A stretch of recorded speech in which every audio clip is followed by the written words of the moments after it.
Добре дојдовте во видеото за развивање комуникацијски вештини со применета анализа на однесувањето АБА. Комуникацијата е клучна вештина за децата во образовните средини.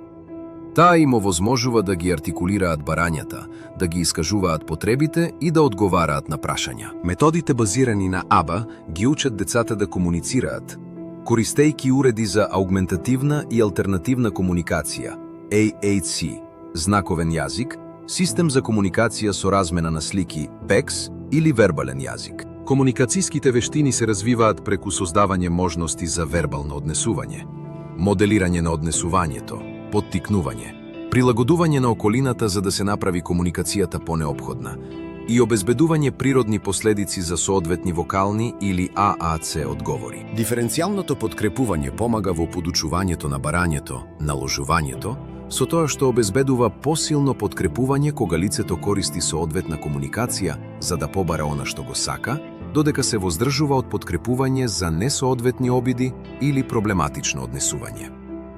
Може да се користат и различни степени на подкрепување врз основа на независноста на одговорот. Развивањето комуникацијски вештини им овозможува на децата да учествуваат во активности без да прибегнуваат кон неприфатливо или предизвикувачко однесување. Ви благодарам што го гледавте ова видео за развивање комуникацијски вештини со АБА. Развивањето комуникацијски вештини и ви благодариме што го гледавте ова видео.